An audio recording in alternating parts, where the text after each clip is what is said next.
अगर आप गरुड़ पुराण में विश्वास रखते हैं तो हमारे इस वास्तु सागर चैनल को जरूर सब्सक्राइब करें। दोस्तों, हिंदू धर्म में व्यक्ति की मृत्यु होने पर उसके परिवारजन शव का अंतिम संस्कार करते हैं। शास्त्रों के अनुसार दाह संस्कार की विधि दिन में ही करनी चाहिए, तभी आत्मा को सद्गति प्राप्त होती है। इस प्रक्रिया में अपना दुख व्यक्त करने के लिए हजारों की संख्या में लोग इकट्ठा होते हैं। लेकिन जब किसी किन्नर की मौत होती है तो उसका अंतिम संस्कार सबसे छिपाकर रात में ही कर दिया जाता है। उनके अंतिम संस्कार में कोई नहीं जाता, लोग उनके शव को देखने से भी डरते हैं। किसी किन्नर की मृत्यु के बाद किन्नर समाज जश्न मनाता है। शव को जूते चप्पल से पीट पीट कर क्षत विक्षत कर दिया जाता है। किन्नर समाज इतना अमानवीय व्यवहार क्यों करता है? आखिर किन्नरों की बातें इतनी रहस्यमयी क्यों है? इस वीडियो में पहले हम किन्नरों से जुड़ी ऐसी ही मान्यताओं के बारे में जानेंगे जो हमारे समाज में एक रहस्य बनकर प्रचलित है। उसके बाद मैं इन मान्यताओं की अनसुनी सच्चाई और जाने माने लेखक शरद द्विवेदी जी की पुस्तक किन्नर अबूझ रहस्यमय जीवन से कुछ तथ्यों को बताऊंगा, जिसमें किन्नर समाज के प्रतिष्ठित लोगों ने खुद इन रहस्यों से पर्दा उठाया है। दोस्तों, आज का यह विषय बहुत ही रोचक होने वाला है, तो लिए बिना देर किए हुए जानते हैं कि किन्नरों का अंतिम संस्कार कैसे होता है।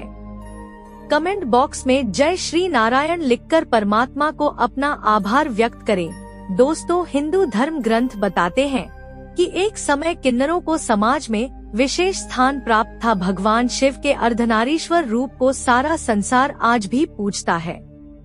महाभारत में तो खुद अर्जुन अज्ञातवास के दौरान किन्नर बने थे और महाभारत के शिखंडी की भूमिका को कौन नहीं जानता। किन्नरों का आशीर्वाद और श्राप दोनों बहुत ही महत्वपूर्ण माने जाते हैं।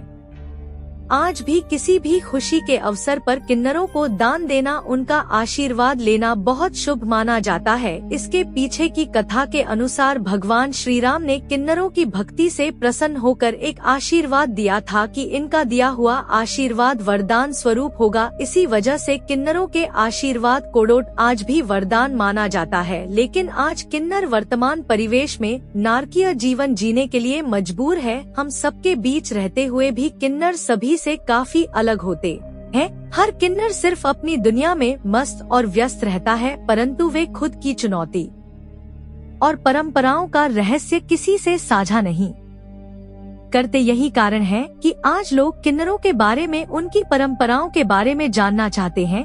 लोग किन्नरों के रहन सहन, उनकी परंपराओं को जानने व समझने का प्रयास करते हैं, लेकिन वे चाहकर भी किन्नरों की परंपराओं को पता नहीं लगा पाते। इसलिए आइए उनकी परंपराओं को जानने की शुरुआत करते हैं। सबसे बड़े प्रश्न से कि किन्नरों का अंतिम संस्कार कैसे होता है।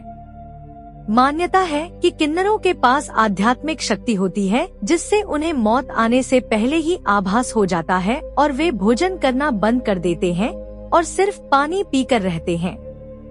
इस दौरान वे बाहर भी नहीं जाते, किसी से नहीं मिलते, सिर्फ अपने आराध्य की प्रार्थना में ही समय लगाते हैं। साथ ही आसपास और दूर दराज के किन्नर मरते हुए किन्नर की दुआ लेने आते हैं।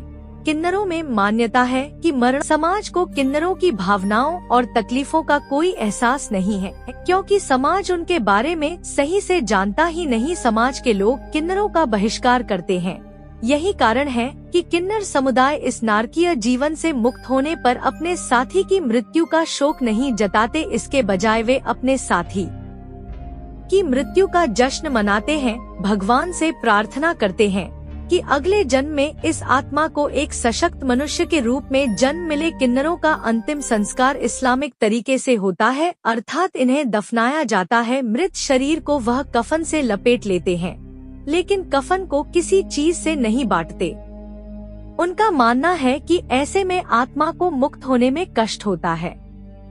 यह कोशिश करते हैं कि शव को ऐसी जगह दफनाया जाए जो वीरान हो, जहां कोई भी आता जाता ना हो। दोस्तों, मान्यताओं के अनुसार आइए अब जानते हैं कि किन्नरों की शव यात्रा में कोई क्यों नहीं जाता, और अगर कोई गलती से भी किन्नर का शव देख ले तो क्या होगा।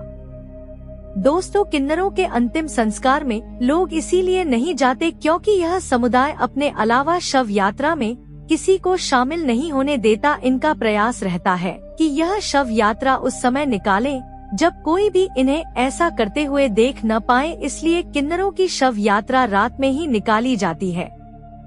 किन्नर समाज का मानना है कि अगर कोई इंसान किन्नर के शव को देख ले तो वह मृत किन्नर अगले जन्म में किन्नर ही बनेगा और शव को देखने वाला व्यक्ति भी अगले जन्म में किन्नर के रूप में ही पैदा होगा। इसलिए यह अपनी शव यात्रा में किसी और समुदाय को शामिल होने नहीं देते दोस्तों। लेकिन यह आश्चर्यजनक है कि किन्नर किसी और के मरने पर जश्न मनाते हैं और शव को जूते चप्पलों से पीटते हैं। मान्यताओं की अगर माने तो किन्नर शव को दफनाने से पहले जूतों चप्पलों से पीटते हैं और यह काम सभी किन्नर मिलकर करते हैं।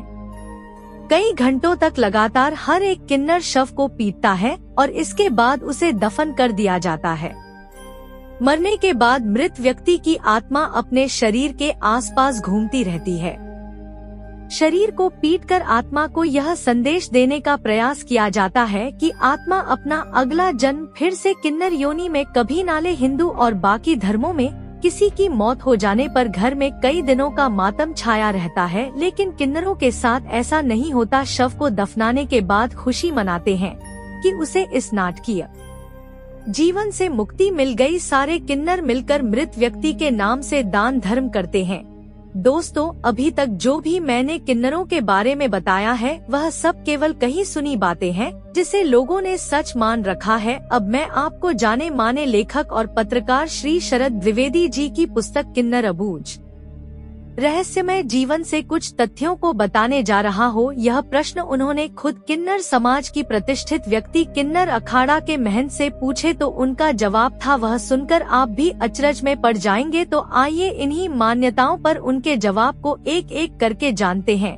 महंत बताती है कि किन्नर के जन्म, मृत्यु व अंतिम संस्कार की प्रक्रिया आम इंसानों की तरह ही है। आम इंसानों की तरह किन्नरों की शवयात्रा धन दिन में ही पूरी परंपरा के अनुसार निकाली जाती है। बस शव यात्रा में किन्नरों की जगह स्थानीय आम लोग शामिल होते हैं। यही लोग पूरे विधि विधान से मृत किन्नर का अंतिम संस्कार करते हैं। मृतक किन्नर का अंतिम संस्कार उसकी धार्मिक परंपराओं के अनुसार किया जाता है।